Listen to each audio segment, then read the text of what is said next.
बिस्मिल्लाहिर्रहमानिर्रहीम अस्सलाम वालेकुम। आज हामिद मीर सड़कों पर निकल आए और बाकी सारे सहाफ़ी थे।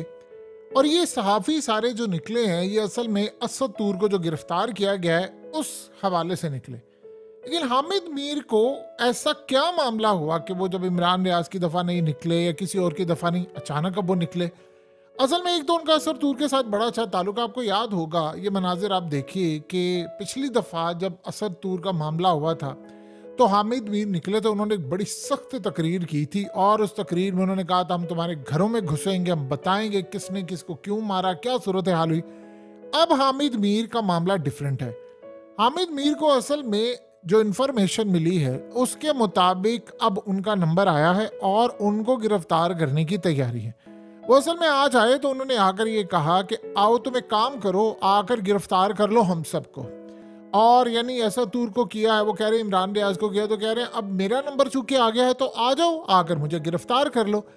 हामिद मीर को असल में जो इन्फॉर्मेशन मिली है उसके मुताबिक जो लिस्ट में उनका भी नाम है। अब असल में उन्होंने काम ये शुरू किया है कि हामिद मीर को कहा गया है, जहां से उन्होंने अपने सोर्स से लिस्ट ली है, वो कह रहे हैं कि जी मुझे पता ये चला है कि उन्हें गिरफ्तार करना है, लिस्ट आप दिखाओ।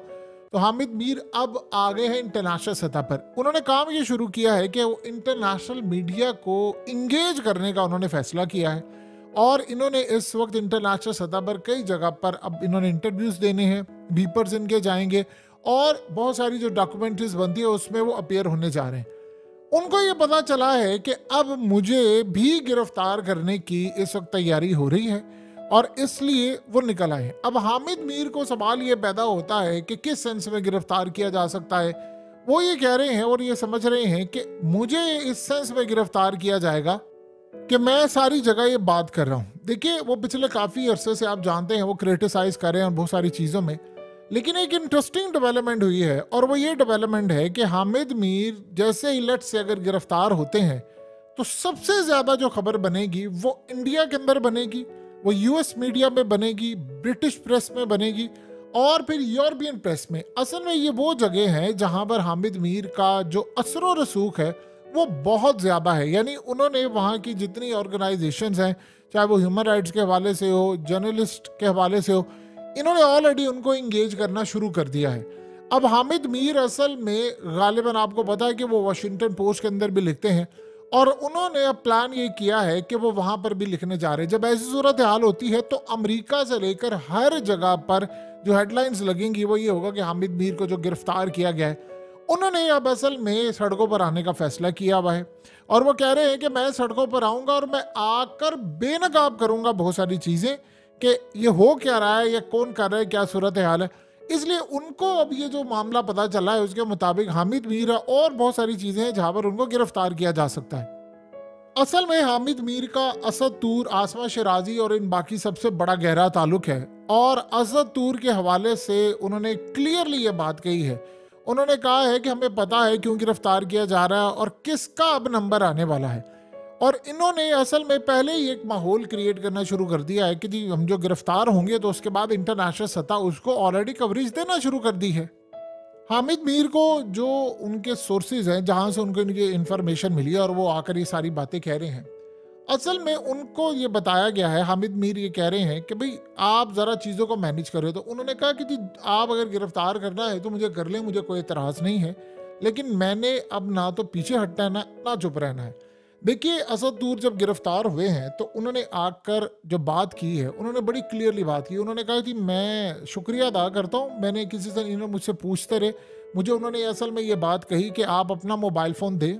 और मोबाइल फ़ोन में अदालत को उन्होंने कहा कि भाई हमने इनके मोबाइल फ़ोन से सारा डाटा और चीज़ें रिकवर करा है। उन्होंने कहा देखिए मैंने जो ट्वीट्स की हैं या जो मैंने वीडियोज़ बनाई हैं वो सारी की सारी इंटरनेट पर अवेलेबल है, मेरे अकाउंट से आप ले सकते हैं, आपको मज़ीद कोई चीज़ लेने की ज़रूरत नहीं। उन्होंने कहा कि असल में इन्होंने मुझे ये कहा है कि आप अपना मोबाइल फ़ोन दें, मोबाइल फ़ोन से आपका डाटा, हम आपके सोर्स पता करेंगे कि आपको कहाँ से ये इन्फॉर्मेशन मिल रही। असद तूर ने कहा जो मर्जी हो जाए, सोर्स मैं अपने नहीं दूंगा, बेशक आपने मुझे गिरफ्तार करना है कर लें। असल में होता ये है कि जब ऐसी सूरत हाल होती है तो ये जितने सहाफ़ी होते हैं जो भी होते हैं, जब ये कोई तहकीकात के लिए जाते हैं तो ये अपना मोबाइल फ़ोन नहीं साथ लेकर जाते। ये इनको बहुत सारी चीज़ों में आप याद रखिएगा, जो क्रिमिनल लॉयर्स होते हैं वो हमेशा अपने क्लाइंट को ये मशवरा देते हैं कि जब भी आप जाएं आपने अपना फ़ोन साथ नहीं लेकर जाना, क्योंकि ये पॉसिबिलिटी भी हो सकती है कि आपको वहाँ पर गिरफ्तार कर लिया जा सकता है। तो या तो वो एक डमी सा फ़ोन ले जाते हैं या वो कोई फ़ोन लेकर नहीं जाते। असल में राब्ते का जो सिलसिला होता है वो फिर किसी दूसरे फ़ोन से रहता है। जैसे मिसाल के तौर पर असद तूर की ये लास्ट तस्वीर थी, अब ईमान मज़ारी जो उनकी लॉयर हैं वो खड़ी रही और बाहर से वो उनकी ये तस्वीरें भी खींचती रही और वो बताती रही, अपडेट करती रही। तो ये असल में सूरत हाल थी कि उनके पास फ़ोन ही था। अब वो कह रहे हैं कि मुझे इन्होंने कहा है कि आप अपना फ़ोन दें। वो कहते हैं कि जो चीज़ है वो सामने है, उन पर जो चार्जेस लगे हुए हैं वो स्टेट के हवाले से लगे हैं, वो चीफ जस्टिस ऑफ पाकिस्तान के हवाले से लगे हैं। अब इस सूरत हाल के अंदर जो इमरान रियाज का मामला है वो भी कुछ इसी तर्ज पर जा रहा है। अब उन्होंने यानी ये जो सारी सूरत हाल में असद तूर का ये कहना था कि आप बेशक जुडिशल कर दें ना करें, जिस्मानी रिमांड दें, जो भी करना करें, लेकिन मैंने अपने सोर्स नहीं आपको बताने और मैं अपने सोर्स को प्रोटेक्ट करूंगा। और यही बात असल में हामिद मीर को पता चली है। हामिद मीर कहते हैं कि मैंने जो लिस्ट देखी है और हमें पता है उसमें किस किस का नाम है, उन्होंने कहा कि मैं आपको पहले ही कह रहा हूं कि आप मुझे अब गिरफ्तार कर लें और बल्कि इकट्ठा करें हम सबको, और जब आप एक दफ़ा में गिरफ्तार कर लेंगे तो फिर मैं आपको बताऊंगा कि हम सब क्या कर सकते हैं और क्या मामला नहीं कर सकते। देखिए हामिद मीर का जहाँ तक मामला है, उन्होंने, आपको याद होगा कि एक दफ़ा जियो बंद हुआ था, तो जब जियो बंद हुआ था तो हामिद मीर सबसे ज़्यादा देर के बाद वो बहाल होते हैं और उनका असल में जो लेवल है वो बहुत ही यानी डिफरेंट तरह का लेवल है। तो अब जो सूरत हाल पैदा हो रही है, उन्होंने ऑलरेडी अपने जो आर्टिकल्स हैं कुछ उन्होंने लिखना शुरू कर दिए हैं पाकिस्तान के हवाले से, और वो कह रहे हैं कि उन्होंने अपने करीबी जो लोगों को बताया कि पॉसिबिलिटी है कि शायद हो सकता है मैं गिरफ्तार हो जाऊं, तो जब मैं गिरफ्तार होऊंगा तो ये आर्टिकल इन्हीं इदारों के अंदर दे दें, इंटरनेशनल सतह पर वो छप जाए। यानी मैं अगर जेल में होता हूँ या जो भी सूरत हाल होती है तो ये आर्टिकल्स वहाँ से छपे और ये एक तासुर जाए कि पाकिस्तान का एक बड़ा सहाफ़ी जो है वो जेल में है और जेल में जाकर उसने वहाँ से आर्टिकल लिखा है। उन्होंने ऑलरेडी ये तमाम की तमाम जो चीज़ें हैं उसको ड्राफ्ट करना शुरू कर दिया है। असल में हो ये रहा है, दो तरह की स्टोरीज हैं। ये इंटरनेशनल सतह के ऊपर जो आप जानते हैं कि कांग्रेस के जो जितने रुकन हैं और वो सेनेटर्स हैं जो है कांग्रेसमैन है स्पेशली, असल में वो तहकीकात का मुतालबा कर रहे हैं पाकिस्तान के हवाले से और वो कह रहे हैं कि हमने चूंकि IMF के प्रोग्राम देने हैं, हमने बहुत सारी चीज़ें देनी है, तो पहले एक इन्वेस्टिगेशन हो जाए पाकिस्तान के पूरे ये मामला जो हुए हैं, फिर उसके बाद जो इलेक्शन का यानी पोस्ट इलेक्शन की सूरत हाल है उस पर पहले एक तहकीकात हो कि कितना फेयर था क्या था, फिर उसके बाद नेक्स्ट सतह पर जाकर हम ये काम करेंगे। तो अब वहाँ के जितने भी कांग्रेसमैन हैं वो जो प्रोमिनेंट सहाफ़ी होते हैं जैसे हामिद मीर हो जाए या बड़े बड़े हैं, इनसे असल में रिपोर्ट्स लेते हैं। इनकी रिपोर्ट्स की रोशनी के वैसे उनके अपने थिंक टैंक्स होते हैं, चूंकि इनकी अप्रोच वहाँ तक होती है तो वो रिपोर्ट्स लेने के लिए इन सहाफ़ियों का सहारा लेते हैं कि आप हमें बताएं क्या पॉइंट ऑफ व्यू, आपके पास रिपोर्ट्स क्या है। तो हामिद मीर और बहुत सारे जो लोग हैं वो इस वक्त पाकिस्तान की जो सूरत हाल और सेटअप है वहाँ पर वो सारी की सारी उनको रिपोर्ट्स दे रहे हैं। और हामिद मीर का जो लेवल है वो कोई छोटा लेवल नहीं है। अमेरिका के जो कांग्रेसमैन है या वहाँ पर जो बड़े बड़े सेटअप है उनमें उनका एक बहुत बड़ा अच्छा खासा असर और रसूख है और वो वहाँ से इनसे रिपोर्ट तलब कर रहे हैं। ये बड़ी इंटरेस्टिंग सूरत हाल है और हामिद मीर वहाँ तक अप्रोच कर रहे हैं, इंटरनेशनल सहाफ़ियों को इंगेज उन्होंने किया हुआ है। और इस सूरत हाल में जो नेक्स्ट रिपोर्ट आनी है उसके ऊपर पाकिस्तान के जो 4-5-6 सहाफ़ी हैं उनका एक बड़ा रोल होने वाला है। कुछ लोगों ने हामिद मीर को ये भी मशवरा दिया है कि अगर लेट से आपकी किसी वजह से आपको गिरफ्तार किया जाता है तो आप अपनी कोई प्री रिकॉर्डेड वीडियोस बना दें जिसमें एक पैगाम हो कि जी मैंने ये सहाफ़त की है, मेरी ये जर्नी रही है, ये फलाना रहा है। असल में वो अपने यूट्यूब चैनल पर आकर काफ़ी खुलकर बातचीत करते हैं और इस हवाले से उनकी जो अप्रोच है वो बिल्कुल बड़ी वाज़ेह इस वक्त हो चुकी है।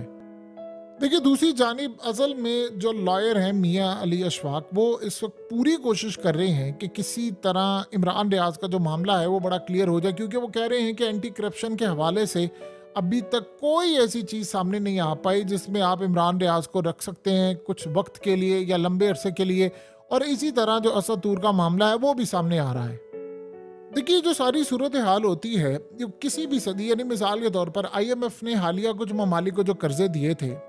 उन कर्जों की रोशनी के अंदर उन्होंने 3-4 चीज़ें डिमांड की थी। ये काफ़ी ममालिक के साथ उनके लिंक्स रहे थे और वो असल में इसको लिंक करते हैं मुल्क की मौजूदा सूरत हाल में जिसमें अमन होता है, जिसमें पोस्ट इलेक्शन रिजल्ट्स होते हैं, जिसमें आपकी करंट यानी अदम इस्तेहकाम या इस्तेहकाम का मामला होता है, सहाफ़ियों का मामला होता है। ये सारी की सारी जो चीज़ें होती हैं वो इसके साथ इंटरलिंक होती हैं। अब होता ये है कि जब पाकिस्तान में ऐसी सूरत हाल चल रही है तो इंटरनेशनल सतह पर जो रिपोर्ट्स बन रही होती हैं उन पर बड़ी गहरी निगाह होती है। अब IMF का जहाँ तक मामला है, लेट्स से वो अगर पाकिस्तान के हवाले से अपना कोई भी फैसला करते हैं और कल को वो XYZ किसी कंट्री में जाते हैं और वहाँ पर उनको ऐसी सूरत हाल भी मिलती है, तो वहाँ पर अगर वो लोन रिजेक्ट करते हैं तो फिर वो इनसे पूछते हैं कि भाई अगर ये पाकिस्तान में ऐसी सूरत हाल थी या ऐसा मामला था तो आपने वहाँ पर लोन दिया है, तो फिर आप हमारे ममालिक को लोन क्यों नहीं दे रहे। तो ये तमाम जो सूरत हाल होती है इसमें फिर उनको भी बड़ी हद तक जवाब देना पड़ता है। देखिए दूसरी जानिब आप ये देखें कि पाकिस्तान में ये सिचुएशन चल रही है और इंडिया वहाँ पर क्या कर रहा है। इंडिया वहाँ पर ये कर रहा है कि जयशंकर इंटरनेशनल सतह पर जा जाकर क्या बात कर रहे हैं, वो इंटरनेशनल सतह पर पाकिस्तान को मजीद दबाने के लिए बयानात दे रहे हैं कि जी एक तो हमने अपनी ज़मीन लेनी है, हमने जी ऐसा करना है, और पाकिस्तान ने देखिए किया, हमने बहुत सारी जगहों पर जाकर पाकिस्तान को जवाब दिया, बालाकोट का जवाब दिया, फलाना जवाब दिया, और हम मजीद दोबारा ये काम करेंगे और जो भी मुल्क ऐसा करेगा हम उसको जाकर जवाब देने की पूरी सलाहियत रखते हैं और हम तैयार हैं। यानी असल में इस वक्त आप सोचिए इंडिया के अंदर अभिनंदन का जो मामला है वो डिस्कशन में आया हुआ है, और आप सोचे ज़रा कि अभिनंदन का जो मामला है वो डिस्कशन में आया है क्योंकि आप जानते हैं कि 27 फरवरी पाकिस्तान के अंदर इस वक्त चल रही है और दुनिया भर में डिस्कशन हो रही है,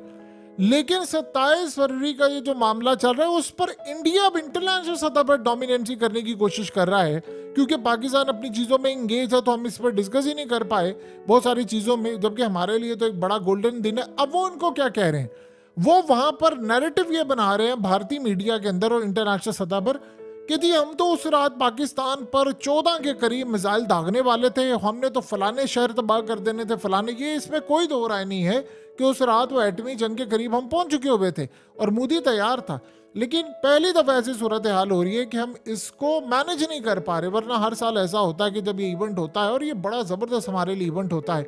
इंडिया चाहे दुनिया को जितना मर्जी कोशिश कर ले कहलवा ले, लेकिन एक रियलिटी है कि देखिए अब असल में हो ये रहा है कि इंटरनेशनल सतह पर पाकिस्तान चूंकि अब इस पोजीशन में नहीं है कि हम इस पर बात करें, इंटरनेशनल सतह पर हम बात कर सके, तो इंडिया ने एक गैप देखा है और वो वहाँ पर आर्टिकल्स लिखे जा रहे हैं कि वो इंडिया का नैरेटिव दे रहे हैं कि जी हमने ये किया था, हम दोबारा भी करेंगे। इंडिया असल में इसको एक अपॉर्चुनिटी देख रहा है कि पाकिस्तान में साफ़ी भी नहीं कर पा रहे, कोई नहीं कर रहा, तो हम इंटरनेशनल सतह पर उनको पहले ही ज़हनों में बिठा दें कि हम दोबारा भी ये काम करेंगे, हमने हर तरह से अपनी तैयारी पूरी करके रखी हुई है। तो इस सूरत हाल में सोचे इंडिया ये डिस्कशन करवा रहा है और हामिद मीर या बाकी साफ़ी जो है इंटरनेशनल सतह पर जो सूरत हाल पाकिस्तान की चली है उसके बारे में डिस्कस कर रहे हैं। तो दो ममालिक की क्लियर पॉलिसी है। सोचिए ज़रा कि अभी जब इनके इलेक्शन शुरू होने वाले हैं इंडिया के, जब उन्होंने वहाँ पर बातचीत करनी है तो उन्होंने कितना कुछ पाकिस्तान और खित्ते के हवाले से डिस्कशन करनी है और हम इसका कितना दिफा कर पाएंगे। ये एक अजीब मामला है जो आने वाले वक्त में पाकिस्तान के लिए मजीद पेचीदा से पेचीदा होता जा रहा है।